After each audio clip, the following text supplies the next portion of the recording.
কান্নারত খেজুর গাছ এবং নবী সাল্লাল্লাহু আলাইহি ওয়াসাল্লামের অন্যান্য মুজিজা। বন্ধুরা, একটু কল্পনা করুন, একটি খেজুর গাছ যেটি একসময় রাসূলে পাক সাল্লাল্লাহু আলাইহি ওয়াসাল্লামের একেবারে কাছে দাঁড়িয়ে থাকত। একদিন সেই গাছটি মানুষের মতো কাঁদছিল। তার কান্নার আওয়াজ মদিনা শরীফের বাতাসে ছড়িয়ে পড়ছিল। কারণ ছিল এই যে সেই মুহূর্তে রাসূলে পাক সাল্লাল্লাহু আলাইহি ওয়াসাল্লাম তার কাছ থেকে দূরে সরে গিয়েছিলেন। একটু ভাবুন, একটি গাছও কি রাসূলে পাক সাল্লাল্লাহু আলাইহি ওয়াসাল্লামের মহব্বতে কাঁদতে পারে? যদি তাই হয়, তাহলে মানুষের হৃদয় এত কঠিন হয়ে গেল কেন? আজকের এই ঘটনা শুধু একটি ঘটনা নয়, বরং এটি আমাদের ঈমানকে আরও মজবুত করে দেওয়ার একটি বার্তা। কান্নারত খেজুর কাণ্ডের ঘটনা। ইমাম দারিমি রাহমাতুল্লাহি আলাইহির বর্ণনায় এসেছে, হযরত আনাস ইবনে মালিক রাদিয়াল্লাহু আনহু বলেন, নবী করিম সাল্লাল্লাহু আলাইহি ওয়াসাল্লাম মসজিদে নববীতে একটি খেজুর গাছের কাণ্ডে হেলান দিয়ে খুতবা দিতেন। একদিন একজন সাহাবী হুজুরের দরবারে হাজির হয়ে আদবের সাথে আর্জ করলেন, ইয়া রাসূলাল্লাহ, আমি কি আপনার জন্য এমন কিছু তৈরি করে দেব যা দিয়ে খুতবা দেওয়ার সময় আপনি আরাম ও সুবিধা পাবেন? নবী করিম সাল্লাল্লাহু আলাইহি ওয়াসাল্লাম তাকে অনুমতি দিলেন।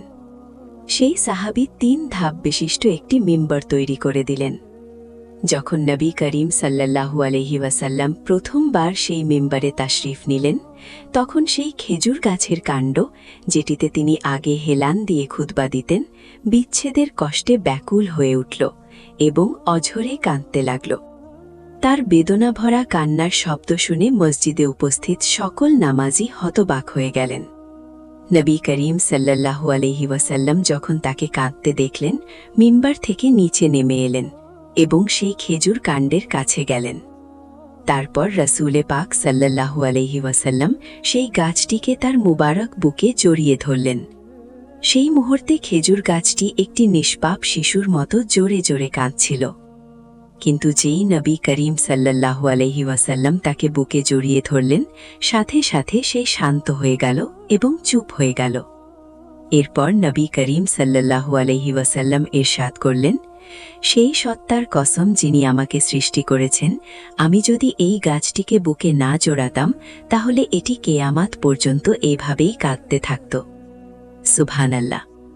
তারপর নবী করিম সাল্লাল্লাহু আলাইহি ওয়াসাল্লাম আদেশ দিলেন যে এই খেজুর কাণ্ডটিকে মিম্বারের নিচে দাফন করে দেওয়া হোক।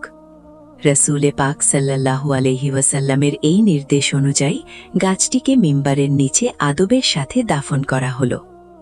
গারে সাওরের ঘটনা। নবী করিম সাল্লাল্লাহু আলাইহি ওয়াসাল্লাম যখন মক্কা মুকাররমা থেকে মদিনা মুনওয়ারার দিকে হিজরত করছিলেন, তখন এই পবিত্র সফরে বেশ কিছু বিস্ময়কর ঘটনা ঘটেছিল। নবী করিম সাল্লাল্লাহু আলাইহি ওয়াসাল্লাম ও হযরত আবু বকর সিদ্দিক রাদিয়াল্লাহু আনহু গারে সাওরে আশ্রয় নিলে কুরাইশরা তাদের খুঁজতে খুঁজতে গুহার একেবারে কাছে এসে পড়ল। এটি দেখে হযরত আবু বকর সিদ্দিক রাদিয়াল্লাহু আনহু ভয় পেলেন যে তারা হয়তো গুহার ভেতরে ঢুকে পড়বে এবং হুজুর সাল্লাল্লাহু আলাইহি ওয়াসাল্লামকে কষ্ট দেবে।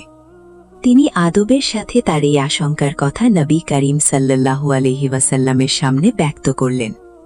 তখন নবী করিম সাল্লাল্লাহু আলাইহি ওয়াসাল্লাম তাকে আশ্বস্ত করে বললেন, হে আবু বকর, দুঃখ করো না, আমরা 2 জন আছি এবং আমাদের সাথে আল্লাহ রব্বুল আলামিন আছেন।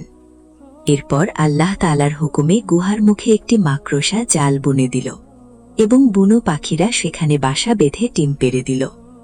কুরাইশরা গুহার মুখে মাকড়সার জাল ও পাখির বাসা দেখে নিজেদের মধ্যে বলাবলি করল, কেউ যদি ঢুকত তাহলে এই চিহ্নগুলো থাকত না। এই বলে তারা চলে গেল। এভাবে আল্লাহ তাআলা তার প্রিয় রাসূল সাল্লাল্লাহু আলাইহি ওয়াসাল্লামকে বিশেষভাবে রক্ষা করলেন। নবী করিম সাল্লাল্লাহু আলাইহি ওয়াসাল্লাম সেই গুহায় 3 দিন অবস্থান করলেন। তারপর মদিনা মুনওয়ারার উদ্দেশ্যে রওনা হলেন। উম্মে মাবাদ এবং বকরির মুজিজা। পথে রাসূলে পাক সাল্লাল্লাহু আলাইহি ওয়াসাল্লাম একটি তাঁবু দেখতে পেলেন। তাঁবুর বাইরে একজন মহিলা বসেছিলেন। তিনি ছিলেন উম্মে মাবাদ রাদিয়াল্লাহু আনহা, একজন সাহসী ও সত্যনিষ্ঠ মহিলা, যিনি তখনও ইসলাম কবুল করেননি। তাঁবুর কাছে একটি দুর্বল ও শীর্ণকায় বকরি দাঁড়িয়েছিল। নবী করিম সাল্লাল্লাহু আলাইহি ওয়াসাল্লাম জিজ্ঞেস করলেন, এই বকরিটি কি দুধ দেয়? উম্মে মাবাদ রাদিয়াল্লাহু আনহা আর্জ করলেন, ইয়া রাসূলাল্লাহ, এটি এতটাই দুর্বল যে দুধ দেওয়ার শক্তি নেই। তখন নবী করিম সাল্লাল্লাহু আলাইহি ওয়াসাল্লাম বললেন, যদি তুমি অনুমতি দাও তাহলে কি আমি এটি দহন করে দেখতে পারি? উম্মে মাবাদ রাদিয়াল্লাহু আনহা বললেন, দুধ তো দেয় না, তবে যদি বের করতে পারেন অবশ্যই চেষ্টা করুন। হযরত আবু বকর সিদ্দিক রাদিয়াল্লাহু আনহু বকরিটিকে রাসূলুল্লাহ সাল্লাল্লাহু আলাইহি ওয়াসাল্লামের কাছে নিয়ে এলেন। নবী করিম সাল্লাল্লাহু আলাইহি ওয়াসাল্লাম বকরির পিঠে ও স্তনে তার মোবারক হাত বুলিয়ে দোয়া করলেন, হে আল্লাহ রাব্বুল আলামিন, এই বকরিতে আমাদের জন্য বরকত দান করো। দোয়া শেষ হওয়ার আগেই বকরির স্তন দুধে ভরে গেল এবং দুধ টপকাতে লাগল। এই কারামত দেখে উম্মে মাবাদ রাদিয়াল্লাহু আনহা বিস্মিত হয়ে গেলেন। নবী করিম সাল্লাল্লাহু আলাইহি ওয়াসাল্লাম বললেন, একটি বড় পাত্র নিয়ে এসো। উম্মে মাবাদ এমন একটি পাত্র নিয়ে এলেন যাতে ৮-১০ জন মানুষ আরামে দুধ পান করতে পারে। নবী করিম সাল্লাল্লাহু আলাইহি ওয়াসাল্লাম বকরির দুধ দহন করলেন এবং সবার আগে উম্মে মাবাদ রাদিয়াল্লাহু আনহাকে দুধ দিলেন। তিনি তৃপ্তি ভরে পান করলেন। তারপর উম্মে মাবাদের পরিবারের সবাইকে দুধ পান করালেন। সবশেষে নবী করিম সাল্লাল্লাহু আলাইহি ওয়াসাল্লাম নিজে পান করলেন এবং হযরত আবু বকর সিদ্দিক রাদিয়াল্লাহু আনহুকে দিলেন। তিনিও তৃপ্তি ভরে পান করলেন। এরপর নবী করিম সাল্লাল্লাহু আলাইহি ওয়াসাল্লাম আবার বকরিটি দহন করলেন এবং উম্মে মাবাদ রাদিয়াল্লাহু আনহার জন্য রেখে চলে গেলেন। সন্ধ্যাবেলায় যখন উম্মে মাবাদের স্বামী তামিম ইবনে আব্দুল উজ্জা রাদিয়াল্লাহু আনহু বকরি চড়িয়ে ঘরে ফিরলেন, তখন তাঁবুর বাইরে এত দুধ দেখে হতবাক হয়ে গেলেন। তিনি স্ত্রীকে জিজ্ঞেস করলেন, এত দুধ কোথা থেকে এলো? আমাদের তো কোনো দুধেল বকরি নেই। তখন উম্মে মাবাদ রাদিয়াল্লাহু আনহা বললেন, আজ আমাদের এখানে একজন মেহমান এসেছিলেন। এটি শুনে তামিম রাদিয়াল্লাহু আনহু আরও কৌতূহলী হয়ে বললেন, বলো তার চেহারা ও সুরাত কেমন ছিল? উম্মে মাবাদ রাদিয়াল্লাহু আনহা বললেন, তার চেহারা নূরে ঝলমল করছিল। তার চোখ দুটি ছিল দীর্ঘ, পাতার ছায়ায় ঝলমল করছিল। তার কণ্ঠস্বর ছিল অত্যন্ত মধুর ও হৃদয়গ্রাহী। তিনি ছিলেন মধ্যম উচ্চতার, না বেশি লম্বা না বেশি খাটো। তার কথাগুলো ছিল যেন মালায় গাথা মুক্তোর মতো। যখন তিনি কথা বলতেন মন চাইত শুধু শুনতেই থাকে। তার দাড়ি ছিল কালো, দূর থেকে দেখলেও অপূর্ব সুন্দর লাগত, আর কাছে গেলে আরও বেশি সুন্দর মনে হতো। একবার চোখ পড়লে আর সরাতে ইচ্ছে করত না। স্ত্রীর এই কথা শুনে তামিম রাদিয়াল্লাহু আনহু বললেন, আল্লাহ রাব্বুল আলামিনের কসম, তুমি যার গুণাবলী বর্ণনা করছ তিনি সেই কুরাইশি ব্যক্তির সাথে মিলে যাচ্ছেন যিনি নিজেকে আল্লাহ তাআলার নবী বলে দাবি করেন। আমি যদি সেই সময় এখানে থাকতাম তাহলে অবশ্যই তার মোবারক হাতে কালেমা পড়ে ইসলাম কবুল করে নিতাম। হরিণ এবং ইহুদির ঘটনা। একদিন রাসূলে পাক সাল্লাল্লাহু আলাইহি ওয়াসাল্লাম একটি জঙ্গলের কাছ দিয়ে যাচ্ছিলেন। সেই সময় তার দৃষ্টি পড়ল যে একজন ইহুদি একটি হরিণকে রশি দিয়ে বেঁধে রেখেছে। রাসূলে পাক সাল্লাল্লাহু আলাইহি ওয়াসাল্লাম রাহমাতুল লিল আলামিন, আল্লাহ তাআলা তাকে এমন রাহমত ও নরম হৃদয় দান করেছিলেন যে তিনি শুধু মানুষ নয়, প্রতিটি জানোয়ার, প্রতিটি পাখি, প্রতিটি গাছপালা এবং আল্লাহর সৃষ্ট প্রতিটি মাখলুকের বেদনা অনুভব করতে পারতেন। যেই হরিণটির দৃষ্টি নবী সাল্লাল্লাহু আলাইহি ওয়াসাল্লামের উপর পড়ল, সে অনিচ্ছাকৃতভাবে কাঁদতে লাগল এবং বিনয়ের সাথে আরজ করল, ইয়া রাসূলাল্লাহ, আজ সকালে আমি আমার ছোট ছোট বাচ্চাদের ছেড়ে খাবারের সন্ধানে বের হয়েছিলাম। সেই সময় একজন ইহুদি আমাকে ধরে এখানে বেঁধে রেখেছে। সেই থেকে আমি এখানে বন্দী। ইয়া রাসূলাল্লাহ, আমার বাচ্চাগুলো অনেক ছোট। সকাল থেকে আমি তাদের দুধ পান করাইনি। আমাকে না দেখে তারা নিশ্চয়ই ঘাবড়ে গেছে।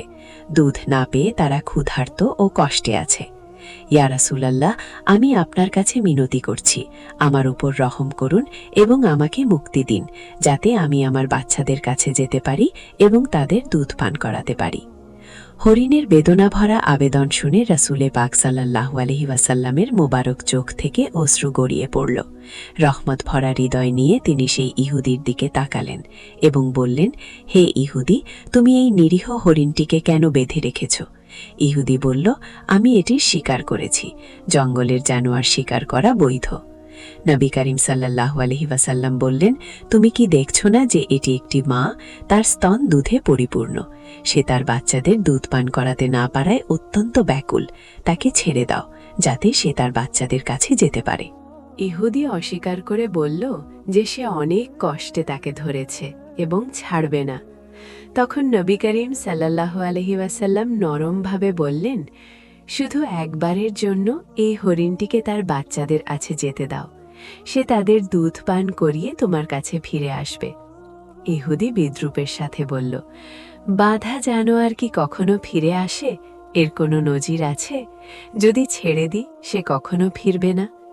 যখন নবী করিম সাল্লাল্লাহু আলাইহি ওয়াসাল্লাম দেখলেন সে কোনো অবস্থায় রাজি হচ্ছে না, তখন তিনি শান্তভাবে বললেন, হে ইহুদি, এই হরিণটিকে ছেড়ে দাও, আমাকে জিম্মা হিসেবে রেখে নাও।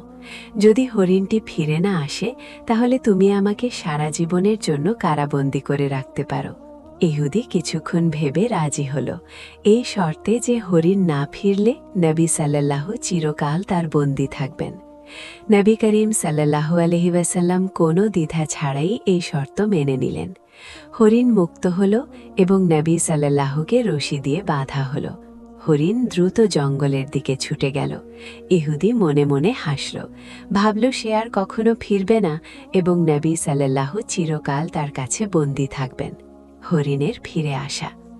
ইতিমধ্যে হরিণ তার বাচ্চাদের কাছে পৌঁছে গেল। বাচ্চারা মাকে দেখে বলে উঠল, আম্মা, সকাল থেকে আপনি কোথায় ছিলেন? আমরা অপেক্ষা করতে করতে ক্লান্ত হয়ে গেছি। দুধ না পেয়ে আমাদের গলা শুকিয়ে গেছে। হরিণ মমতা ভরা ও বেদনাপূর্ণ সুরে তার বাচ্চাদের বুঝিয়ে বলল, আমার প্রিয় বাচ্চারা, আজ সকালে যখন আমি খাবারের সন্ধানে বের হয়েছিলাম, একজন ইহুদি আমাকে ধরে বন্দি করে রাখল। কিন্তু সেই সময় আল্লাহর প্রিয় নবী হুজুর সাল্লাল্লাহু আলাইহি ওয়াসাল্লাম সেই পথ দিয়ে যাচ্ছিলেন। আমি তাকে তোমাদের অবস্থার কথা জানালাম এবং সাহায্যের আবেদন করলাম। আমার বাচ্চারা, নবী করিম সাল্লাল্লাহু আমার বদলে নিজে সেই ইহুদির কাছে বন্দী হয়েছেন, যাতে আমি তোমাদের সাথে শেষবারের মতো দেখা করতে পারি। এখন আমাকে ফিরে যেতে হবে, কারণ আমি প্রতিশ্রুতি দিয়েছিলাম যে ফিরে আসব। বাচ্চারা যখন শুনল যে আল্লাহর প্রিয় নবী সাল্লাল্লাহু তাদের মায়ের বদলে বন্দী হয়েছেন, তখন তারা ফুঁপিয়ে কেঁদে উঠল এবং বলল, আম্মা, আপনি কিভাবে ভাবতে পারেন যে আল্লাহর নবী বন্দী থাকবেন আর আমরা আপনার দুধ পান করব? না আম্মা, আমরা পারব না। আমরাও আপনার সাথে যাব। আমরা আল্লাহর নবীকে একা কষ্টে ফেলে রাখতে পারি না। এরপর হরিণ তার বাচ্চাদের সাথে নিয়ে ফিরে চলল। ইহুদি ইসলাম গ্রহণ। ইহুদি নবী করিম সাল্লাল্লাহুকে বিদ্রূপ করছিল যে হরিণ কখনো ফিরবে না, কিন্তু হঠাৎ সে দেখতে পেল যে শুধু হরিণ নয়, তার বাচ্চাগুলো সাথে করে ফিরে আসছে। এই দৃশ্য দেখে সে হতবিহ্বল হয়ে গেল। নবী করিম সাল্লাল্লাহু মমতার সাথে হরিণকে জিজ্ঞেস করলেন কেন সে বাচ্চাদের সাথে নিয়ে এসেছে। হরিণ বিনয়ের সাথে বলল, ইয়া রাসূলাল্লাহ, যখন আমি আমার বাচ্চাদের কাছে গেলাম এবং বললাম যে আল্লাহর প্রিয় নবী সাল্লাল্লাহু আমার বদলে নিজেকে সেই ইহুদির কাছে সমর্পণ করেছেন, যাতে আমি শেষবারের মতো তাদের সাথে দেখা করতে পারি, তখন আমার বাচ্চারা কেঁদে বলল, আম্মা, আল্লাহর নবী বন্দী থাকবেন আর আমরা দুধ পান করব? কখনো না। তারাও আমার সাথে চলে এলো। ইয়া রাসূলাল্লাহ, আমার কারণে যদি আপনি বিন্দু মাত্র কষ্ট পেয়ে থাকেন, তাহলে আমাকে মাফ করে দিন। এরপর নবী করিম সাল্লাল্লাহু সেই ইহুদির দিকে তাকিয়ে বললেন, হে ইহুদি, দেখো, তোমার হরিণ ফিরে এসেছে। শুধু সে একা নয়, তার বাচ্চাদেরও সাথে নিয়ে এসেছে। এখন তুমি তাদের যা চাও করতে পারো। আর একটি কথা মনে রেখো, আমি আল্লাহর নবী। আল্লাহ তাআলা আমাকে মানুষ, জানোয়ার, পাখি এবং সমগ্র সৃষ্টির জন্য রহমত করে পাঠিয়েছেন। এই কথা বলে যখন নবী করিম সাল্লাল্লাহু সামনে এগোতে লাগলেন, সেই ইহুদি জোরে ডেকে উঠল, ইয়া রাসূলাল্লাহ, যে হরিণ আপনার মহব্বতে ফিরে এলো, এখন আমি বুঝতে পেরেছি যে আপনি সত্যিকারের আল্লাহর নবী। ইয়া রাসূলাল্লাহ, আপনার মুবারক হাতে কালেমা পড়িয়ে আমাকে মুসলমান বানিয়ে দিন। এখন আমার এই হরিণের কোনো দরকার নেই, আমি তাকে মুক্ত করে দিচ্ছি আর বাকি জীবন আপনার খেদমতে কাটাতে চাই। এরপর সেই ইহুদি নবী করিম সাল্লাল্লাহুর মুবারক হাতে কালেমা পড়ে মুসলমান হয়ে গেল। সুবহানাল্লাহ।